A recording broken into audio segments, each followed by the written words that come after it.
Hey, greetings, everybody. Keith here. Hoping everybody's having a good day, enjoying life, living life, and loving life. Coming back at you with some more of the Hitler's willing executioners. And before we get started, I want to remind everybody, please hit that like, share, and subscribe button. If you're on Keith Little, El Perro, or Hecklebus, get on over to one of the other channels and do the same. Of course, there's PayPal links down in the details section for anybody who wants to share some love. And of course, the StreamYard link is pinned for anybody who wants to join the panel and discuss things. And as we get started,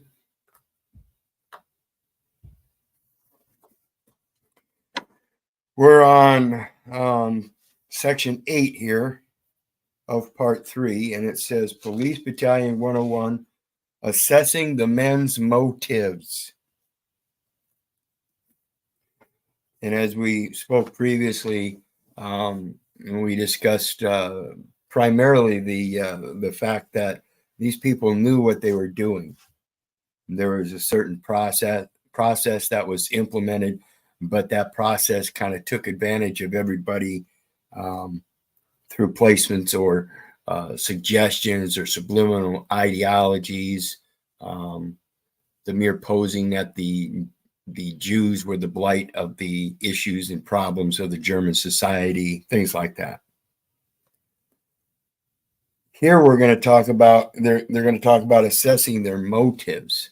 You know, like we talk about today with the police, their biggest motive is to go home to their women and children. So they're just out there just doing their job, earning a paycheck. And that's basically kind of the same thing this is leading to, as we spoke earlier about the concept of these people lining up ordinary women and children, older women, younger children, girls, and just blatantly killing them and not even thinking about them in their own personal perspective, as though maybe it was nowhere equated with being somebody that they might be familiar with, you know, as it relations to their own children or something like that. Now, some of them did get weak in it and as I'll call it, and didn't want to take upon the actual killing, but still they were involved in it knowingly, intentionally, and willingly. And that doesn't preclude any guilt, or excuse me, blame, because they followed an ideology that they absolutely knew wasn't right. And so here we're going to talk about the motives, and part of that is what I've spoken on before is and not just me, of course, many people have spoken on the people that go to church on one day a week and supposedly repent and this and that in that church, and then go about the rest of the week, 6 days a week, sinning again so they can go to church on that seventh day and somehow be blessed and forgiven. I don't think that's the accurate process. I think repentance is to not do again. And so it's going to touch on that too. So as we get started, well, before we get started, I want to thank everybody for your support, of course. I always appreciate it. So it says, how should we understand the Germans in Police Battalion 101, whose deeds encompass not only the killings and deportations, but also the manner in which the men conducted them? On the face of it, these Germans' actions appear to have been incompatible with a principled disapproval of the genocidal slaughter of Jews. So again, speaking on what I just said, there's a principle in their very religious perspectives of doing unto thy neighbor as thyself, love thy neighbor as thyself. And they dismissed that totally and created a separate classification through their ideologies because of their differences. Not recognizing the very similar and original spiritual origins.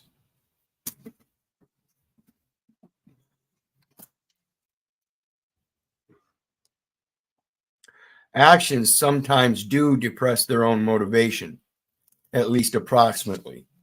Still, the perpetrators' understanding of their actions and the motivations for their actions becomes still clearer when certain specific issues and their lives in Poland are investigated in greater depth. Casting a comparative glance at the other national group whose members Police Battalion 101 slaughtered is instructive. In addition to having been assigned an important role in the extermination of Polish Jewry, the men of Police Battalion 101 were charged with pacifying their region. As a consequence, they sometimes massacred Poles. Partisans were active, even if not nearly as troublesome at this time as some have claimed, and they inflicted damage on German forces and installations, eventually on Police Battalion 101 itself. In other words, they got so caught up in the vigor that they dismissed the very proponent that those that they were injuring were actually, again, ideologically part of their, quote, grouping, their Nazization. In Poland, as elsewhere, the Germans practiced draconian occupation policies. Casualties suffered by Germans were multiplied 50 or 100-fold when the Germans revenged themselves on innocent Polish citizens. In other words, there was a large portion of the Polish citizenry that wasn't Jew, but was German. But there was a portion of the Polish population that was actually German in origin and were Jews at the same time. On September 25th, 1942, a detachment of 3rd Company was ambushed in Towson during an operation to trap 2 resistance fighters. One of the Germans, a sergeant, was killed. Even though Police Battalion 101 is already complicit in the killing of around 20,000 Jews, this may have been the first casualty suffered by its men during the 3 months that they had then completed in Poland, which may shed some light on their staggeringly violent reaction to it. Major Trapp submitted a report of over 2.5 single-space pages, recounting in great detail the events preceding, during, and following the ambush. All because of the death of one sergeant in an occupied hostile territory. More significantly, the Germans exacted retribution for what Trapp, in an unwitting testament to selective compassion and to a stunning lack of self-reflectiveness, called in his report the cowardly murder. 4 platoons led by Trapp himself first combed the area around Towson for partisans without success. They had been instructed to take 200 lives in retribution for the Germans' death. They were instructed to take 200 lives. It didn't matter if there were 200 Germans, 200 Jews, 200 Polish. It was 200 lives. They didn't care indiscriminately. You see where this goes now? Again, it's a statistical record where they make a demand on it and it has to be supplied, and they just change the categories.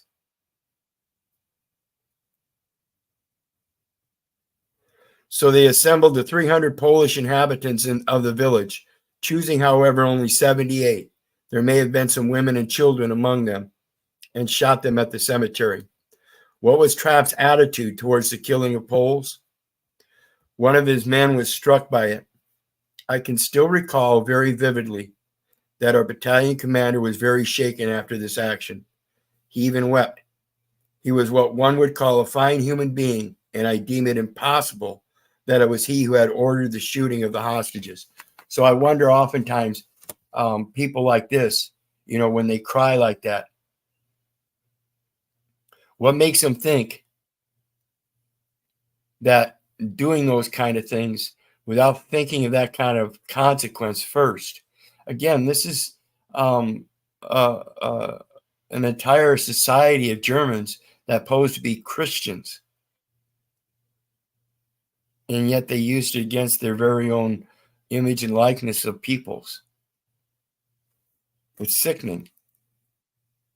And it's just because they decided that some magical grouping.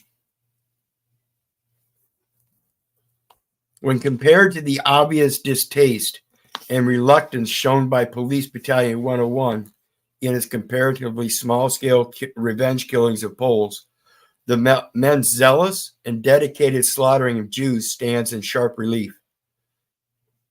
The killing of Poles was a regrettable necessity.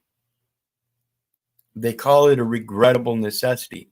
Again, like we spoke earlier about being palatable. They call these horrendous things necessities. How is that? That's blasphemy. Towards Jews, all inhibitions had fallen from them, yet the men's comparative gusto in killing Jews is not all that distinguishes it. Their willingness to be seen by others, including loved ones, as genocidal executioners also reveals their approval of the deeds. So there were those that were repulsed by it and decided they wanted to step back from the actual killing, but are still culpable because they still knew exactly what was going on and still placated as Christians that somehow that was okay. And you've got people that weren't fully gung-ho vigorously about it, showing no remorse, as if though it was just a normal everyday thing. Sickening. The market square became littered with dead. Such shootings naturally included many children who found it particularly difficult to remain immobile in such discomfort for hours on end. The Hueys and some of the Germans in the Midserzak, guess I'm going to slaughter that one, German gendarmerie also used the occasion to satisfy their lust for cruelty. They entertained themselves by flogging Jews with whips. Entertainment. Not only was Frau Wohlhoff a party to all this, but so were the wives of some of the locally stationed Germans, as well as a group of German Red Cross nurses. Frau Wohlhoff, if conforming to her usual practice, probably carried that symbol of dominion, a riding whip, with her. That day, she and the other German women got to observe firsthand how their men were purging the world of the putative Jewish menace by killing around 1,000 and departing 10,000 more to their deaths. This is how the pregnant Frau Wohlhoff spent her honeymoon, watching this happen in the public square. If Wohlhoff and other officers did not care that their labors were observed by his wife, by other German women, even by Red Cross nurses, many of them of Police Battalion 101 thought at least the presence of Frau Wohlhoff was inappropriate. One man tells of his reaction. On the day of the action, I myself saw Frau Wohlhoff dressed in normal clothes on the marketplace, and not just once, but frequently over a long period of time. I too was astonished at the behavior of her company commander and his spouse, and it made me angry all the more so, since our company commander knew full well before an action what was going to happen. So even though they had total disregard for killing women of all ages, children, older women, it made no difference. Yet when it came to one of their women or their children, they placated that was too horrific for them to even view, and they needed to keep it out of their sight somehow. Some did, some didn't. Some evidently were using it as, like it said, dominion and prestige and privilege.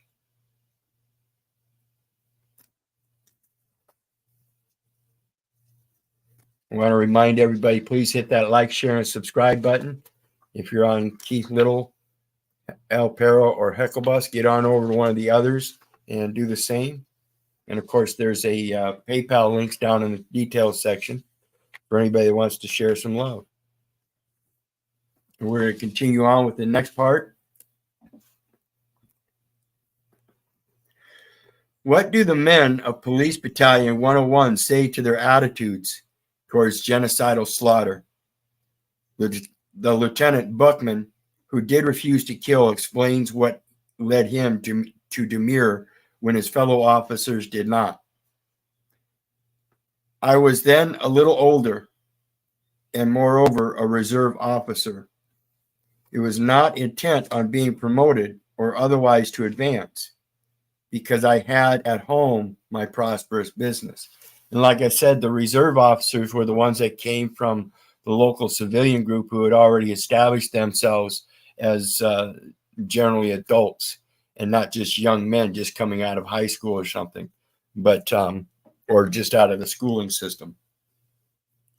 Or in Nazi Germany, it was Boy Scouts and Girl Scouts. That's the origin there, guys.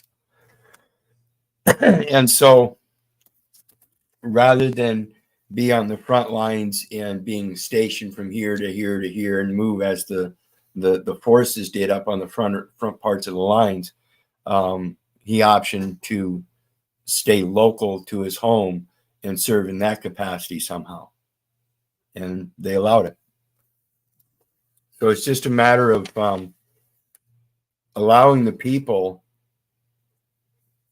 to become part of the ideology by letting those kinds of things remain settled and comfortable for those that are caught up in that cognitive dissonance, that propaganda, that indoctrination. The testimony of another killer inadvertently confirms that neither he nor the others considered a comrade's acceptance of the option not to kill as an ideological or ethical rejection of the genocidal enterprise. When the question is put to me, why did I at all participate in the shooting, I must say that one does not want to be considered a coward. So in their chivalry and glory and honor of genocidal killing, they didn't want to be seen a coward. I don't know how well that plays on them today, because I think it takes more than a coward to line women and children up and shoot them in the head. Again, simply because somebody else told them to or said they could. I think that makes the greatest coward. I think many people would agree with that through the history.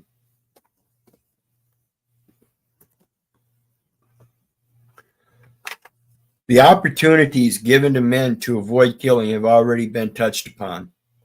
In addition to the men who choose not to kill, the recalcitrant lieutenant served as a powerful example to the entire battalion that the men could refuse to kill without suffering tangible hardships. Furthermore, from the battalion commander down to its non-commissioned officers, those in command commissions or positions showed understanding for the disinclination that their subordinates might have had in performing their unsavory tasks. As one of the men puts it, when discussing Trapp's initial offer, it did not take special courage for someone to step forward. But let us imagine that despite the opportunities to avoid killing, despite the possibilities that existed not to volunteer to shoot Jews, some of the men were hesitant to declare their disinclination to kill, either by asking to be excused from killing or by repeatedly and perhaps conspicuously failing to volunteer for killing operations. So it seems like it was also a volunteer situation. Let us imagine that they were of such weak will that although they perceived the genocide to be a monumental crime, they nevertheless preferred to be genocidal executioners, to witness and produce the gruesome scenes that were the roundup and the executions. They still could have done what the disapproving lieutenant did, apply for a transfer. The lieutenant wrote to the police president, of the Hamburg station, stating his opposition to the killing and asking to be returned to Hamburg for duty there. His request was granted. Indeed, his refusal was not held against him. He was absolutely promoted to a higher rank and installed in the trusted position of adjutant to the police president of Hamburg. So sometimes they even get rewarded, and that's, again, kind of similar to what we see today. We have police officers out there killing people and getting promoted for it. It's sickening. This particular incident, the guy said he didn't want to kill, and he still got promoted. It's a system of promotions, future motions. Go with the plan, folks. Go with the plan. The next thing I've got, again, is interesting because it's a particular statement on their willingness to do this shit. And again, it correlates to people today in these modern times and their willingness to do these horrendous things to people, simply because it's convenient for them, for a paycheck or an ideology or a popularity contest or something.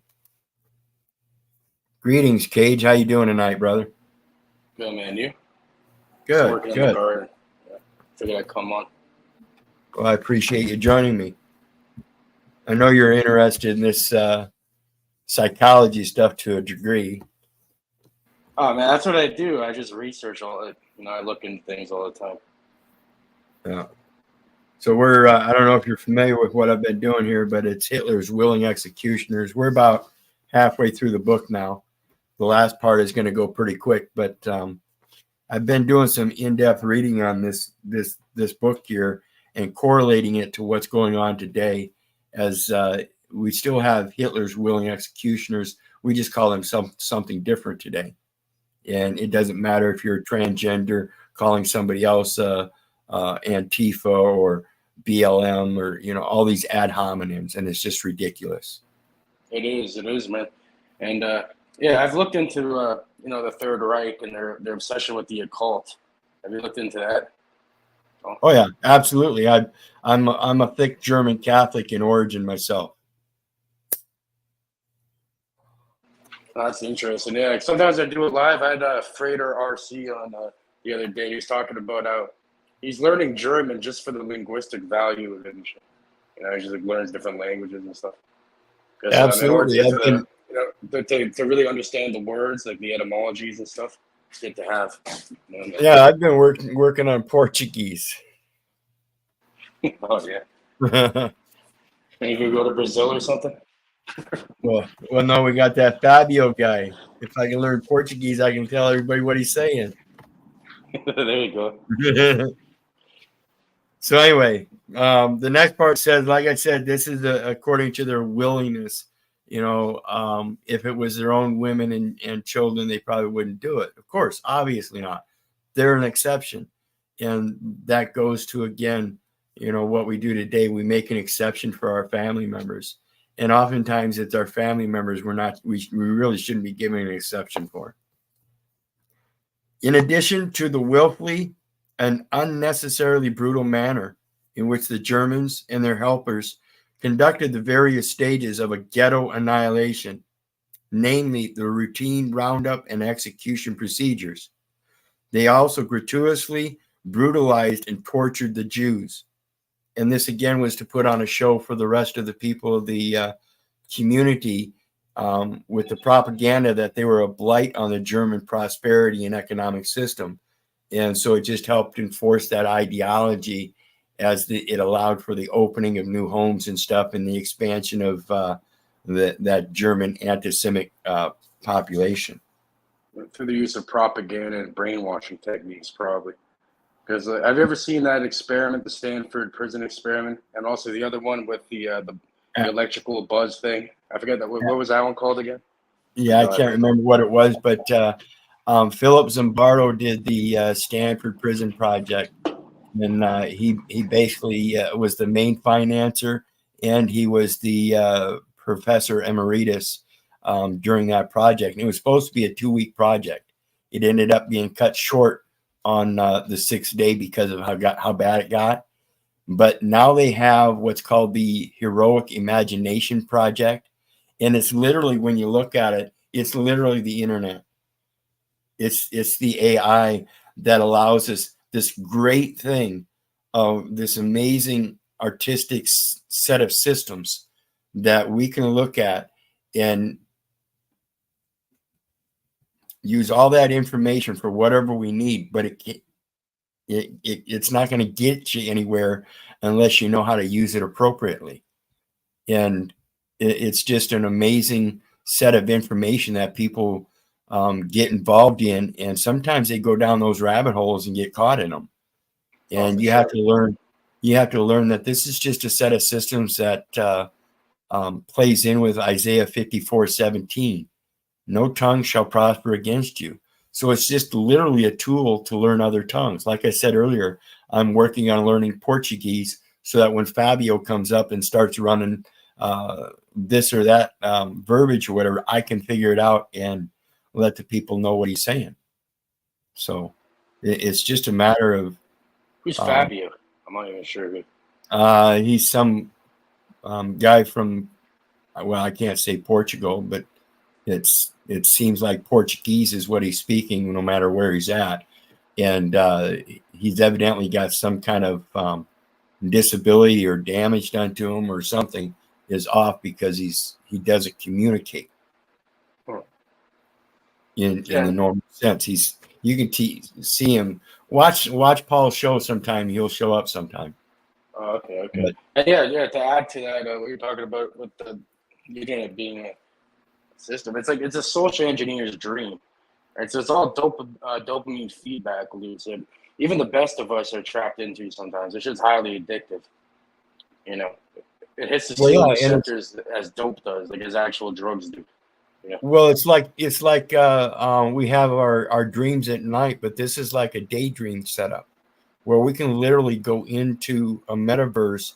And, I catch myself at it sometimes too. I'll get into a subject where I'm researching so deeply, I ignore everything all day long, and I'm into this research. And it's a daydream setup that allows your imagination to come up with solutions in your real life. It gives you examples like parables in the scripture. It's the same thing. You can use it for examples. Yeah, it's like the pursuit of knowledge is the most important endeavor, in my opinion. Right? Exactly. And so then it goes on to finish up here.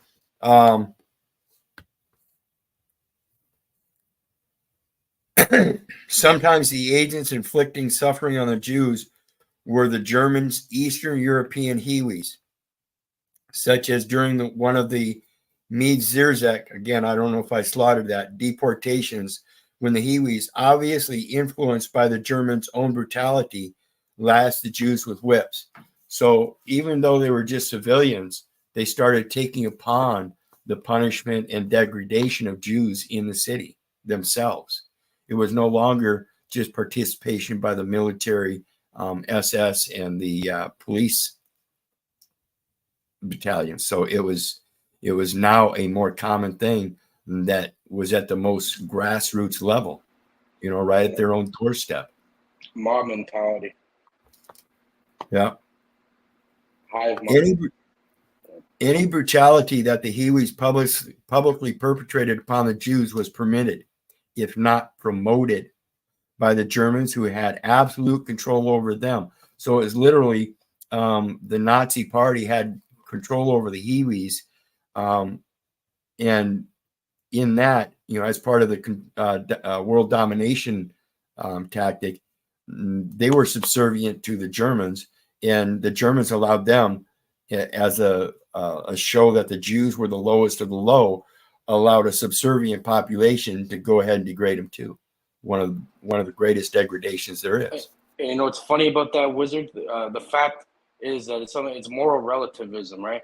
So as long as these people are safe and comfortable, they'll just go along with whatever the fuck they're told to do, because they have no true subjective morality, right? It's all relative morality to their situation because they never had anyone there to instill real morals into them when they're growing up. I'm sure there were some of them that didn't want to participate, and they probably ended up getting killed or ran or fled or something, you know.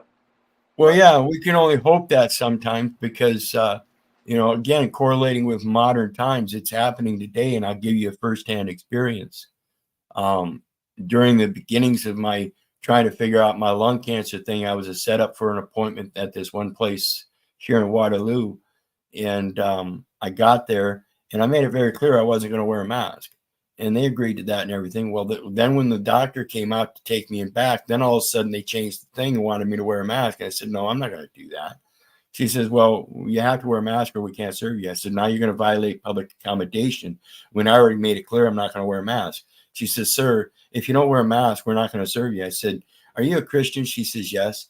I said, so you're telling me that you would be willing to violate a man's living soul by making him wear a mask? And she said, yes. She said she's a Christian and that she's willing to violate a man's living soul by making him wear a mask. So she couldn't possibly be a Christian under Genesis 2:7. No, she isn't, because most people, they claim to be something. And this Christianity is all deception to energy harvest the fuck out of people. It's not even real Christianity, right? Exactly. Most of it. So pretty much, yeah, people just claim this title, but really her true religion is money. Yeah, that's what it is. Because if she refused to do that, then she'd lose her job, and she wouldn't be, she's not willing to take that sacrifice, because she's just relying on a system. Well, yeah, she needed a paycheck to go home and take care of the rest of the family. Just That's doing what my it is. job. That's how they get people, right? Just doing my job, right? Yep. And such brutality should be taken into account when evaluating the Germans' treatment of the Jews. The scene in the marketplace during the last large deportation from Miedziak is such an instance. The Germans forced the Jews to sit or squat huddled together. Then it has some following photographs, and there's thousands of them, depicts a similar scene from another of these German deportations. So they literally, they were packing them in to the rail cars and stuff that tipped them off. And it's an amazing process that these people just developed on their own for a matter of efficiency in a process that they just dehumanized everything. I mean, it talks about how they dehumanized their own German people in Poland that were Jewish and German. So they still weren't able to make the distinction that there's some kind of oddity in the separation and class, or the classification and separation through those classifications. Why is it? And so again, we talk about the Christianity that developed on the very fact that they believed one thing that was a different perspective than the Judaism. And it was that one simple difference that created a different classification, that created the very separation that we call anti-Semitism today. It happened when Christianity came about. That's what the whole deal with Jesus is. It was one story versus the original Judaic story, and their presentation that Jesus wasn't the actual Messiah. Yeah. You see, this is what happens when you're imbalanced in the brain, right? If you have a right imbalance in the brain, that usually comes up through atheism. It comes up, a left logic imbalance in the brain usually comes up, like if you're more left, usually comes up as atheism. It comes up as moral relativism, order following type thing. And then, if it's the other way around, then you just blindly believe anything. You have zero logic. You just believe in whatever a book that's written tells you, or like whatever you're handed, right? Because times like this, they just hand you a whole new copy of this shit, and a lot of people will believe it. It's completely and I changed. think one of the biggest conveniences that people in modern society particularly take advantage of is the fact that they believe that they have this military force that's willing to go to war, and therefore they don't have to stand up and go to war themselves. And that's part of the downfall. They're not standing up at all. It's not, they're not recognizing that it's a spiritual war and that they've already lost, or that Well, yeah, they've these already been defeated or knocked down and put in a place where they're going to be held until they do recognize it and learn to stand up. and what it's through is through compliance, even through silence. Like if you don't say anything about it and you just go along with it, then you're actually giving consent through natural law. So they're not going to face a consequence. As soon as you remove your consent from all this bullshit, then it won't affect you anymore. And if it does, then they're going to eventually have to face, the natural law and they'll get dealt with accordingly either way. So. Yeah, well, that's that thing about people sitting on that couch watching the boob tube and eating the processed foods and drinking the poison. They see them lights and hear the sirens, so they poke their head out and they see somebody getting arrested a couple blocks down the street. They go back to watching their boob tube because their life is so dramatic and positive that they got to watch somebody else's. So then the next week they're doing the same thing, and lo and behold, they see them lights and hear them sirens. So they poke out again, and down the other side of the street, they're hauling off one of the other neighbors. The next night, the same thing. They look out, they're hauling off somebody across the street. The next night, it's their neighbor. When do you think they're coming for you? You're not perfect. And if you think they're the only ones they're coming for, it's a grab for everything under a tontine banking principle. The one that has all of it when it's done and over with wins. It's a demonic system. It is, and you're completely correct. Like for example, like about a half a year ago, I was walking behind like a plaza. As I'm walking up, I hear like pop, pop, pop, pop, like a bunch of shots go off, and there's a fucking guy. She probably should have wore a belt. His pants are like fucking half off onto his ankles, like trying to run away. He got headshot. I'm like, what the fuck? And everybody just pulling out their phones, taking pictures of him. No one's trying to help or do anything. I looked at it. I'm like, yeah, you can't really help this guy. He's like, it's too late. You got fucking headshot. But it's yeah. This is how people are bred. They don't give a fuck unless it's completely affecting them or someone around them. And that's it's like firsthand. Yeah. And it's sad because it takes such a poignant event of reality, and even then, many of them don't get it. And they dig deeper in with their heels into the anger and resentment and all that, and it's all sickening. Fear, yeah, because they're afraid. They're afraid to, put like most of society. You cut off the grocery, you cut off everything. You just tell them go on the fours. So they'll probably die within like a couple weeks, like a week if they're lucky. Maybe two. Yeah, a lot of people nowadays, if this world were to switch in one way or another, where people would become dependent upon their own survival skills, instincts, and whatnot, it would be a bottlenecking, just natural. You wouldn't have to kill each other. People would just automatically die off because they don't know how to take care of themselves. And there aren't enough people that can take care of themselves and a large enough portion of the population. It would automatically bottleneck. So what happened with this? What happened with this whole cancer thing? Because I've heard you mention it before, but I really heard the entire. So you got cancer. What stage was it in? And it just miraculously healed. Is that what you're saying? When I caught it, I didn't know it was cancer at first. I had taken up a painting job and was helping a friend do some painting through his private contracting for apartment complexes and stuff. And I thought it was just from painting. I got this shoulder pain. Well, after a few months of it just gradually getting worse and worse, they did some scans and found out I had cancer. I had a 4 centimeter by 5 centimeter lump in my right lung and a little tiny piece of cancer in my left lung. And they were both active.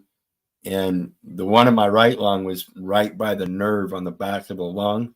And so that's what was causing the pain. It was pinching my nerve. And it was steadily growing. By that time, that was the first time we realized it was cancer. And so before they could really do anything, it just kept growing, and I had to get on pain meds for a little bit. I ended up on the couch for 7.5 months but I got the RSO, Rick Simpson oil, and I was using that, apricot kernels, baking soda, salt, hydrogen peroxide, infused breathing treatments, all kinds of stuff. I use DMSO. Get done taking a shower, and I'll spray myself down with some DMSO, all kinds of stuff. And I've got an MRI, I think October something, and we'll find out how much it's decreased since. But the last I knew, so you're still fighting with it? Yeah. Say what? Oh, so you haven't went into remission yet, or whatever? Well, it's getting smaller now. And like I said, the next MRI will So you show are me in remission. You're in remission, right. The last MRI showed it was 4 centimeters by 3 centimeters. Mm. So this next one will show how much more it might have decreased. And like I said, I've been putting on weight and gaining energy and stuff, and it's going the right direction now. You should attempt this. Have you ever heard of the gateway process? They even allude to it, like that unsealed CIA document about how they're doing like the energy work and stuff, like mental visualization. There's also another one called, and like a lot of these things, it's called the middle pillar technique. I think last time we were talking, I dropped the book. It's by Israel Regardie from like the 18 something, called The True Art of Healing. And in that book, it shows you how to do this technique where you can. It's not going to fucking hurt you to try. I really recommend you do this shit before your next scan, because my mom had an issue and I've been doing it. She's not into this kind of stuff, but I've been doing it for her and directing it to her. And I actually, she went for an MRI there, and it completely disappeared, like magically. Well, I still use this. This is the GB4000. It's pretty much similar to the Reich machine. It's a frequency wave generator. Oh, really? So if you did the middle pillar technique with that, that would be like supercharging it. You should look into it, because you make your own variation of it. Right? This is just like a guideline. Yeah, this has got all kinds of codes you can program into it. There's hundreds of them, and it works. It's a wave generator for frequencies. Function generator. Yeah. Yep, and you can change those waves. You can use square waves, sine waves, da da da da, and it's got so many codes and stuff for everything, dude. Everything, literally. Cancers. Let me pull this book up again. I think they even have it on audiobook on YouTube for free. Like, you should just try it, man. It's not gonna fucking hurt you. You know what I mean? Unless you want to. Drop it in comments. And of course, I want to remind everybody before we head out here, hit that like, share, and subscribe button for me, please. There's PayPal links down in the chat or down in the detail section below for anybody who wants to share some love. Every little bit counts, $10, $20, $30, whatever. And of course, the StreamYard link is pinned for anybody that might want to stop up real quick before we're out. The first link, this one's like a 10-hour audiobook, but this one is just like getting into the into the deeper waters of it. So this link explains the idea, and then I'll send you the one where it's a shorter book. It's like only an hour, and it shows you exactly just how to do that technique. It's like a visualization technique, you know. I know it sounds. I'm telling you, it has more power than it seems, right? Because most people hear that it's like woo woo, but it actually does something like to the reality. Well, think about something. You got a bunch of solid crystals. You hit them with a sound wave. It creates a piezoelectric current within those crystals. The vibrations in the crystals creates another piezoelectric current. Now, those sound waves on those solid crystals in air is one thing, but what happens to sound in water? It increases. Well, you've got two places in your body where you have solid crystals in bodies of liquid. And then you also have a third place that has solid crystals within a soft membrane. Mm-hmm. So you're literally a transformer, an up upgrade transformer or step up transformer or step down transformer, and you can actually modulate that yourself at the piezoelectric level. This is part of your emotional system. Oh yeah, for sure. They call it the lower middle dantian in Eastern alchemy. They call it the tria prima in Western alchemy.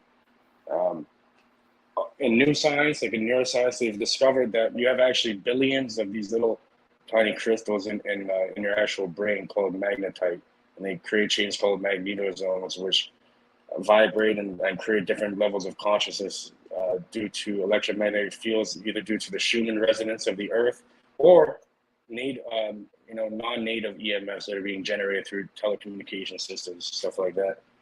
Well, So, being magnetites, as you said, I've always posed that rather than being electromagnetic, I pose that it's magneto-electric. in a way, you're correct. Yeah, you can look at it like that. Same thing, really. But yeah, I dropped the 2 links in there. The first one, I just read the second one first, the second link, or just listen to it. It's like only an hour. It tells you how to do this technique. Just try it. Try it. Trust me. This is some of these societies like the Golden Dawn, all these other ones, like higher level Mason. They all learn this stuff and apply it. Yep, absolutely. All right, and before I head out, I was thinking about doing a review of our brother Doc Peter. I did a short video earlier introducing him, and I spoke about the links and stuff that I showed and about going over and reviewing his material. I'm going to do that tomorrow, so look for me sometime tomorrow in the morning, probably around 10 o'clock Central Standard Time. In the meantime, remember, folks, I love you. God bless. And you know I don't give a fuck whether you love me back. So make sure you have a good night and don't blame your shit on me. Take it easy, bro. All right. Have a good night, everybody. Love you. Bye.